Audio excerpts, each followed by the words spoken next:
Right. Ready to dive into something different. We're tackling satire today. Oh, fun. Yeah.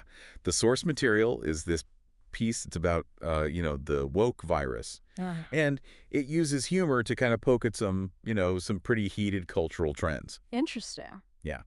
So think of this deep dive as our decoder ring, Okay, helping us understand what the author's really getting at and why it might matter, to you, the listener. I see. It's interesting how they chose a virus as the central metaphor. I mean, Yeah. right off the bat, that kind of frames woke culture as something invasive, right? And potentially dangerous, Yeah. something we naturally want to resist. It definitely grabs your attention, that's for sure. And the There. author just keeps going with that metaphor, describing all these over-the-top symptoms Yeah. of the woke virus, right? No. Like suddenly being unable to laugh at old jokes Whoa. or constantly apologizing for historical events, even though, you weren't even alive then. Hmm.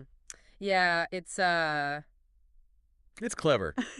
Using humor to kind of highlight a real concern some people have, this Rough. feeling that the rules of what's considered acceptable are changing so fast, it's hard to keep up. Yeah. It's like everyone's walking on eggshells, Yeah. worried about saying the wrong thing Yeah. and facing, backlash. Right. And, I mean, we've seen real-world examples of this with, Yeah. people getting canceled online for jokes or comments that might not have been considered offensive in the past. Right, exactly. And the author doesn't just stop at the symptoms either. They try to trace the origin of this so-called virus back to universities, specifically like those liberal arts campuses from the late 20th century. Oh, really? Yeah, it's like they're saying that these woke ideas started as these harmless little seeds and then mutated into something much more extreme. Interesting. Yeah, it's almost like a classic horror movie trope, right? Right. The seemingly innocent experiment gone wrong. Yeah. But by placing the origin in universities, the author might be playing into existing stereotypes about academia, Right. being out of touch with everyday life. Right. It could make some readers dismiss these ideas as just ivory tower theories, not relevant to the quote real world, unquote. Interesting. But if universities are the supposed breeding ground for this woke virus, then social media is definitely the super spreader, right? Yeah, I guess. The author talks about how platforms like Twitter and TikTok accelerate the spread of woke ideas Yeah. through, hashtags, viral posts, and all those echo chambers we hear about. Exactly. And it's not just that social media helps these ideas spread quickly, right? Yeah. It's that the algorithms tend to feed us more of what we already agree with. Right. So you end up in these filter bubbles, Uh-huh. surrounded by people who share your views. Yeah. And it gets harder and harder to see other perspectives. Right. It's one of the reasons why something like cancel culture can feel so intense online, because you're seeing all the outrage concentrated in your little corner of the internet. Right. And it's not just individuals being affected, is it? The piece goes on to talk about how this woke virus has infected Hollywood and corporate marketing, Yeah. with everyone bending over backward to appear, woke. Right. It's definitely a critique of performative activism, with Mhm. the author using humor to highlight how companies might be more focused on projecting a certain image than enacting real change. Right. Remember that movie that added a trigger warning for literally everything? Oh, yeah. Or that brand that tried to rebrand itself as super progressive but then had a scandal about their labor practices? Right. I mean, it's easy to laugh at these examples, but they point to a real tension between genuine social progress and simply appearing to care. Right, yeah. That whole idea of actions speak louder than words. Exactly. But but the author doesn't just focus on the woke side of things either. They also introduce this group called the Common Sense Resistance, who are pushing back against what they see as the excesses of woke culture. Okay, so this is where the author tries to show the other side of the coin. These are the people who value things like logic and free speech, personal responsibility. Right. They question whether we need to be constantly apologizing for the past or policing every word we say. Right. They're skeptical of this idea that you have to agree with every aspect of woke ideology to be considered a good person. Yeah, it's like they represent that part of society that feels overwhelmed by the pace of change, maybe even a little bit silenced by the fear of being labeled intolerant or backward if they voice their concerns. Yeah. They're portrayed as kind of the underdogs, the rebels fighting back against this virus that's taken over everything. Yeah, I see what you mean. Exactly. But Yeah. but the piece also acknowledges that this resistance faces an uphill battle. Yeah. Voicing dissenting opinions, especially online, can be incredibly difficult these days. Right. One slightly controversial comment, and you could face a wave of criticism, lose followers, even get harassed. Yeah. So it's no wonder some people feel hesitant to speak up at all. Right. It's. It's scary out there. Yeah, it can be. Yeah, it's a tough balance to strike. Speaking your truth while being mindful of the consequences, right? Right. And that tension is something the author really seems to be grappling with throughout this whole satirical piece. Yeah.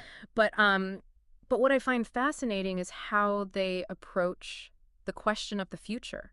Like what happens next with this, so-called woke virus? Yeah. They don't exactly offer a simple solution, do they? No. It's not like they present some magical cure that will just make everything better. Right. If anything, they seem to suggest that ah, this cultural clash is here to stay, Yeah. and we're all just going to have to figure out how to live with it. There's a definite sense of, well, if not pessimism, then maybe realism. Okay. Like they're acknowledging that these deeply ingrained patterns of thinking and communicating, they aren't going to vanish overnight, right? Right. They highlight how social media algorithms, for example, keep feeding us content that reinforces our existing beliefs. It creates these echo chambers where it's hard to break out of our own narrow perspectives Oh, and engage in meaningful dialogue with people who see things differently. it's like we're all stuck in our own little tribes, shouting at each other across the digital divide. Exactly. But they do hint at a potential vaccine, Yeah. right? Even though it's presented in a very tongue-in-cheek way.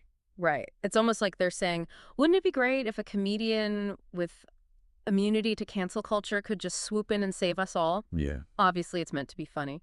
But it does raise an interesting question. Yeah. What would it actually take to bridge this divide? To foster more understanding and empathy between people with such opposing viewpoints? Yeah. Because even if you disagree with some of the more extreme examples the author uses, Mm.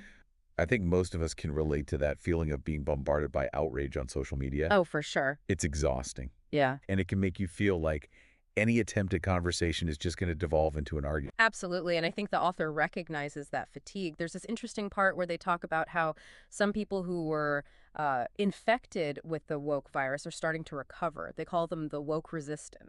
It's like they've developed antibodies. Yeah. Or they've built up a tolerance to the extremes, but they haven't necessarily abandoned all the ideals associated with woke culture, right? Exactly. The piece suggests these individuals are finding a way to balance empathy with the sense of reality, activism with practicality. I see. They might still care deeply about social justice, but they're also more critical of performative displays Right. or overly rigid ideologies. Right. They're not afraid to question the status quo, even if it means risking criticism from their own side. So it's not about rejecting everything associated with woke culture, but finding a more nuanced, balanced approach. Right. It's like they're realizing that progress doesn't have to come at the expense of open dialogue and critical thinking. Right. It's about recognizing that things are rarely black and white and that we can hold multiple truths at the same time. Right. We can be committed to social justice while also acknowledging the importance of free speech and open debate. We can be passionate about equality while also recognizing the need for individual responsibility and personal choice. And maybe, just maybe, we can learn to laugh at ourselves a little bit along the way. Oh, yeah, for sure. I mean, if we take everything so seriously, we're all going to burn out. Absolutely. Humor can Yeah. be such a powerful tool, especially when dealing with these kinds of, complex and often sensitive issues. Right. It can help us to step back, gain some perspective, and remember that we're all human beings trying to navigate this crazy world together. So pulling back from the satire itself, Yeah. what do you think the author is really trying to say about this whole woke virus phenomenon? What's the bigger picture here? Well, at its core, I think this piece is a commentary on the challenges of navigating cultural change. Okay.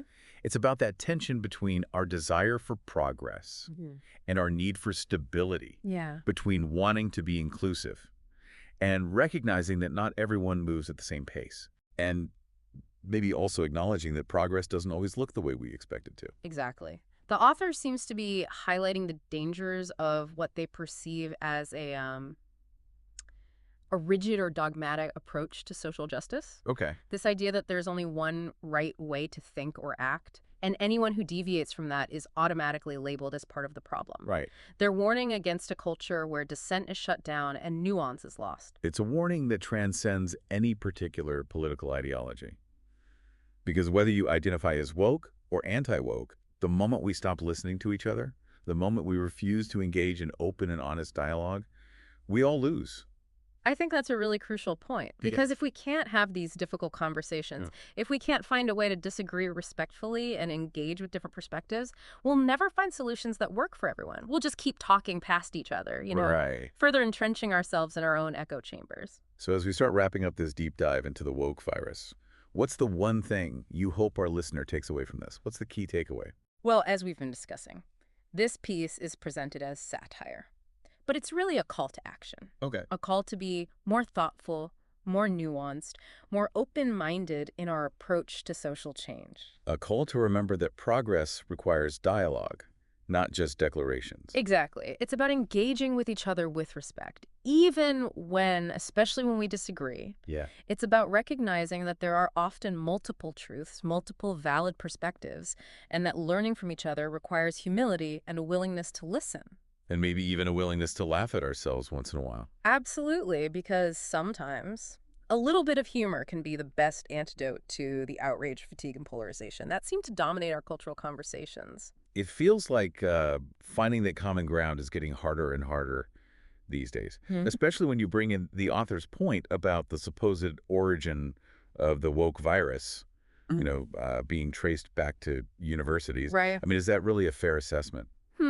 It's definitely a pointed claim, and one that plays into those existing anxieties we've talked about. This idea that, higher education is a breeding ground for radical ideas, out of touch with the quote-unquote real world. Right, this image of ivory tower intellectuals Mm, imposing their values on everyone else. exactly. But I think it's important to remember that universities are also places where critical thinking is supposed to be encouraged, Right. where diverse perspectives are, at least in theory, valued. So maybe it's less about universities being the source of all things woke Hmm. and more about them being a place where these ideas are debated and challenged and refined. Yeah, I think that's a good point.